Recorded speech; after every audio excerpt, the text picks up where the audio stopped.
Who's going by Webstyle Man, Voice of Fragrance, Nerds of the World, here with Ian from Floodgate Games. Ian, how are you today, sir? Hey, man, I'm doing great.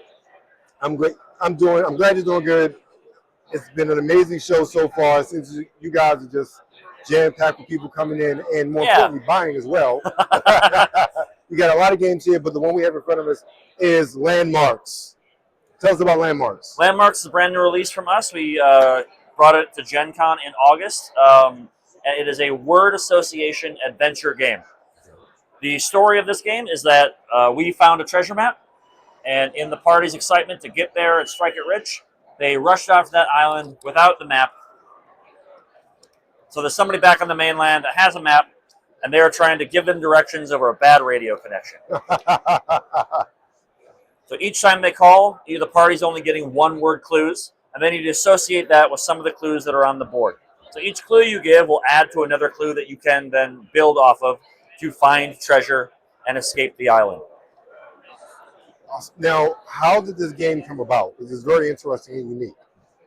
Yeah, so there's actually a designer diary on Board Game Geek from Rodrigo and Danilo, who are Brazilian designers, about how they came together to work together to make this game, how this game started as a kind of like a Venn diagram word association game, and it then evolved into exploring a cave. And then when we first picked it up, we tried to make we kicked around a number of other themes, and exploring an island, kind of the Indiana Jones adventure-esque, looking for treasure and relics, that made the most sense to it. Okay. I think we all like most of us like Indiana Jones and the whole treasure hunting thing. So how many players are maximum? Like one to what? As players? Many as can fit around the table. Okay. We say 2 to 10 on the box. Okay. Yep. And so there's actually a couple ways to play this game. There are 2 difficulties. There's a standard difficulty. I'm just going to show you a couple of the example maps and explain what these are. There's a more challenging difficulty. And these are the cooperative modes, where one person is giving a clue to their friends, and they are deciding where on the island to go. Only one person sees this map.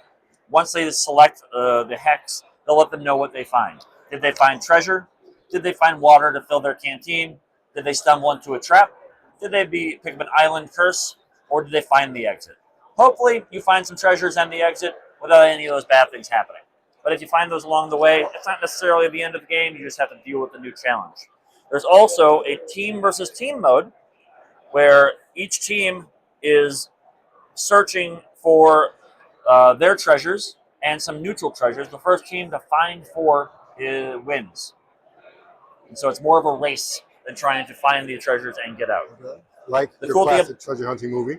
The cool thing about this is that we're still all playing on the same board. So Team 1 can give a clue that can either give Team 2 inspiration to build off of that, or can totally throw a wrench in what they were planning to do.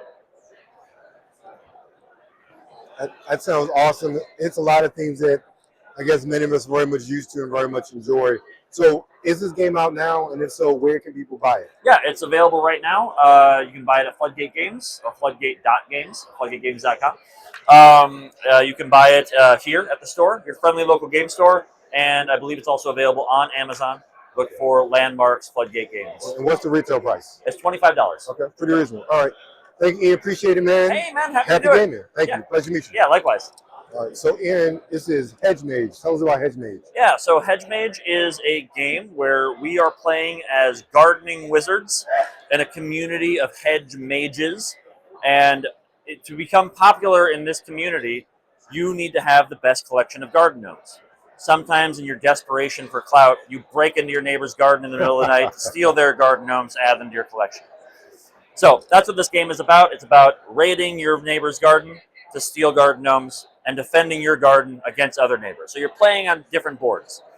We have a 2-player game set up here, but in a multiplayer game, you're going to be defending your garden board from the player to your left while you're invading the player to your right's board. So in front of me right here is the pink player's garden board with their pink gnome sweet gnome. And the pink player's pieces have invaded the blue player board over here. The game is played over 10 rounds, and there's 2 phases each round. The first phase is the hedge growth phase, where you reveal a polyomino hedge card. Each player then finds that piece in their stack of cards. In this case, the little almost 7. And then you decide to where to put it in your garden to stop the player that's invading you or impede them so that they have to move around it in some way. Each time you place that, it gives you movement points to then spend in the other garden to move around. So, blue player has some movement points. They're going to move and pick up the different gnomes and try and enchant them so that they can be stolen. Each game, you select different enchantment rituals to awaken these gnomes in different ways. Just to give an example, the flower gnomes, they are awakened if they are placed or carried within a row or a column of one of these very secret, high-tech, magical tunnels that were dug in. So if this mage picks up this flower gnome, it becomes awakened because that's the condition for this particular game that we're playing. And then, based on the number of movement points you had, each gnome can also get up and scurry away to jump into those holes to escape back to the player's board, giving them immediate bonuses and end-of-game scoring. Each round that you add new hedges to your board, you can increase the number of movement points that you gain and also impede your opponent's pass as they're going through your garden, building a little hedge maze in your garden as defense while balancing your offensive options to steal things from there. After 10 rounds, whoever has stolen the most gnomes and protected their garden the best will be the winner. The Hedge Mage was on Kickstarter a few months ago. It's currently open for late pledges on our website at floodgate.games. And it includes a free Blizzard Wizard expansion, which has winter-themed event cards, ice gnomes, and a bunch of other fun things that we think are pretty cool, to say a really bad pun. And I'm assuming if people want to know more, they can go to floodgategames.com? Yep, floodgategames.com. All of our games can be found out there. Hedge Mage will be in the coming soon portion or under our major list of games, and you can see how to play videos, review videos, and other stuff about this and all of our other games. Okay. Thank you. Appreciate it, man. Yeah, man. Anytime.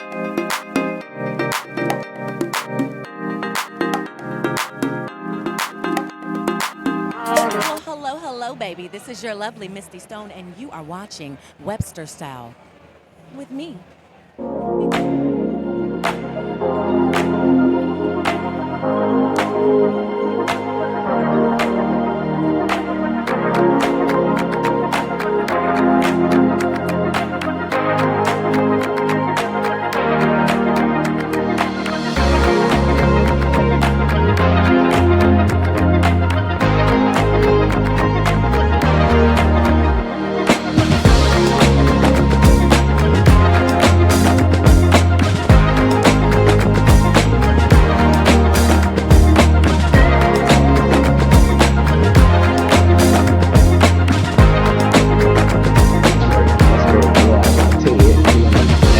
What anime are you going to be watching?